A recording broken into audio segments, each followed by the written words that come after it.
আজ তো রাখি পূর্ণিমা, সকালবেলা উঠে আগে পুজোটা সেরে নেব, তাই বাসি ফুলগুলো তুলে নিচ্ছি। সমস্ত ঠাকুরের বাসি ফুল তুলে তারপর সব ঠাকুরের ড্রেস চেঞ্জ করে তারপর আমি কিন্তু এখানে রাধা গোবিন্দের ড্রেসটা ছাড়ানো হয়ে গেছে, গোপালকে স্নান করিয়ে নতুন রাখি পরাবো আর নতুন জামা সব পরাবো, সেগুলো তোমাদের সঙ্গে শেয়ার করব। চলো দেখতে থাকো। এখানে গোপাল সোনাকে স্নান করিয়ে নিয়েছি, দেখতেই পাচ্ছ। আর এখানে গোপালের দেখো নতুন জামা, হলুদ জামা, হলুদ প্যান্ট। আর এখানে আমি রাখি নিয়ে এসেছি আমার ঠাকুরদের, জগন্নাথ, বলভদ্র, সুভদ্রা, রাধা কৃষ্ণ, গোপাল সবার জন্য রাখি নিয়ে নিয়েছি। আগে গোপালকে স্নান করানোর পর জামাটা পরিয়ে তারপর তোমাদেরকে দেখাচ্ছি। তাহলে চলো দেখতে থাকো। ও কি সুন্দর ঝুড়িতে বসিয়ে দিয়েছি নতুন জামা পরে, এবার চন্দন পরিয়ে দেব, তারপর সাজুগুজু করিয়ে বসাবো আমার গোপাল সোনাকে। ড্রেস পরিয়ে দিয়েছি, দেখতেই পাচ্ছ কত সুন্দর করে নতুন জামা পরে গোপাল কিন্তু রাখিতে, আর হাতে দেখো ছোট্ট রাখি পরিয়ে দিয়েছি। আরও রাখি আসবে, তখন তোমাদেরকে শেয়ার করে দেবো। আর এখানে রাধা কৃষ্ণকেও স্নান করিয়ে নতুন জামা কাপড় পরিয়ে বসিয়ে দিয়েছি। এবার জগবন্ধুকে রেডি করেও তোমাদের সঙ্গে শেয়ার করবো। দেখতেই পাচ্ছ বন্ধুরা, আমার তো পুজো কমপ্লিট হয়ে গেছে। এখানে ধূপ ধুনো সবই দেয়া হয়ে গেছে। আর এখানে দেখো রাধা মাধবকে সাজিয়ে দিয়ে দিয়েছি। যেহেতু আজকে রাখি পূর্ণিমা, বৃহস্পতিবার, সেই জন্য সব ঠাকুরকেই জামা প্যান্ট ছাড়িয়ে পরিষ্কার করা হয়েছে। আর আমার গোপাল সোনাকে তো তোমাদের দেখিয়ে দিয়েছি সাজিয়ে, গোপাল সোনার ভোগও দেওয়া হয়ে গেছে। আর এখানে রয়েছে আমার জগবন্ধু, বলভদ্র, সুভদ্রা। এখানে জগবন্ধুকেও ধূপ ধুনো দিয়ে পুজো করা কমপ্লিট। আর উপরে রয়েছে আমার ভোলেনাথ, ভোলে বাবা, ওখানে লক্ষ্মী, এখানে গণেশ, সরস্বতী, মায়ের ফটো তো রয়েছে, দেখতেই পাচ্ছ। আমার সমস্ত ঠাকুর দেওয়া কমপ্লিট।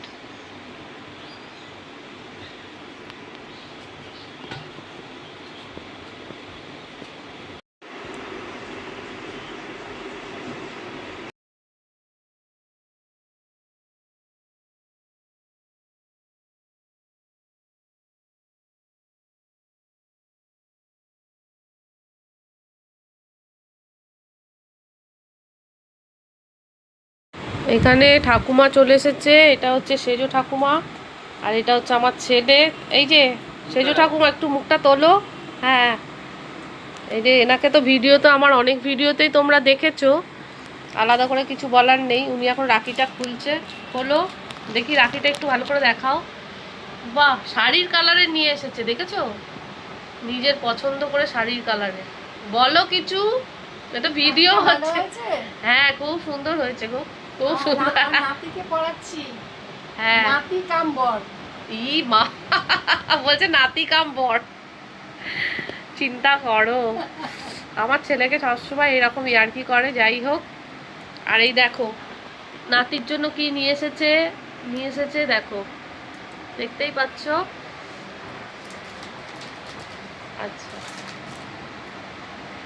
পরিয়ে দাও। ভালো লাগছে, সুন্দর লাগছে হাতে, খুব সুন্দর হয়েছে।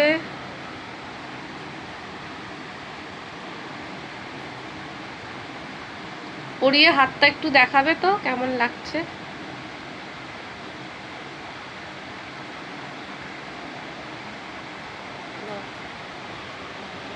বাহ, সুন্দর হয়েছে,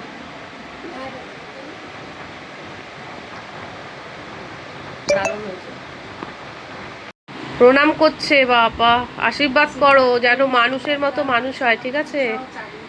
হ্যাঁ, চাকরিটা পেয়ে যাক, এটাই আশীর্বাদ করো। এবার দুই ভাইকে রাখি পরাবে আমার ননদ। দুই ভাইয়ের হাতে রাখি পরিয়ে দিচ্ছে, পরাবে না আজকে তো, রাখিটা জাস্ট ছুঁয়ে রেখে দিচ্ছে, কাল সকালে ওরা নিজেরাই পরে নেবে। সেই জন্য আজকে রাত্রিবেলা এসেছে, কেন সকালবেলা আসা ওর সম্ভব নয়, সেই জন্য আজকে রাত্রিবেলা জাস্ট রাখিটা টাচ করে দিয়ে গেল। দুজনের জামা দুজনের জামা দেখাতে বলেছি, দেখ। হ্যাঁ, আচ্ছা খাবারটা দেখিয়ে দিই। বাবা কত খাবার এনেছে আমার। এই পছন্দ হয়েছে তোর? ওইটা দেখ। হ্যাঁ ভালো। দাঁড়াও, এখানে তো রাখি সবার পড়া কমপ্লিট। কিছু ফটো আমি তুলেছিলাম, সেই ফটোগুলো তোমাদের সঙ্গে শেয়ার করছি। আমার ছেলের হাতে রাখিটা তো তোমরা দেখেইছো। এইটা হচ্ছে আমার দেওর, ওর হাতে রাখিটা পরাচ্ছিল, সেটারও কিছু ছবি তুলেছিলাম। আর এখানে আমার বর বসে আছে, ওকেও। আর এই যে গিফটগুলো দিয়েছে, সেই গিফটগুলো হাতে ধরেছিল। আমি বললাম কিছু ফটো তুলে নিচ্ছি, তাই জন্য ফটোগুলো তুলেছি। আর রাখি পরাবার কিছু ফটো, সব কিছুই তোমাদের সঙ্গে শেয়ার করলাম। যদি ভিডিওটা তোমাদের ভালো লেগে থাকে তাহলে অবশ্যই একটা লাইক কমেন্ট শেয়ার করো। আর ভিডিওটা তোমাদের কেমন লেগেছে একটা ছোট্ট কমেন্ট করো। তাহলে ভিডিওটা আমি এখানেই শেষ করছি। সবাই ভালো থেকো, সুস্থ থেকো, অনেক অনেক ভালোবাসা। একটা ছোট্ট ভিডিও, তোমরা কিন্তু পুরোটাই ওয়াচ করো। তাহলে ভিডিওটা এখানেই রাখছি। Tata, bye bye.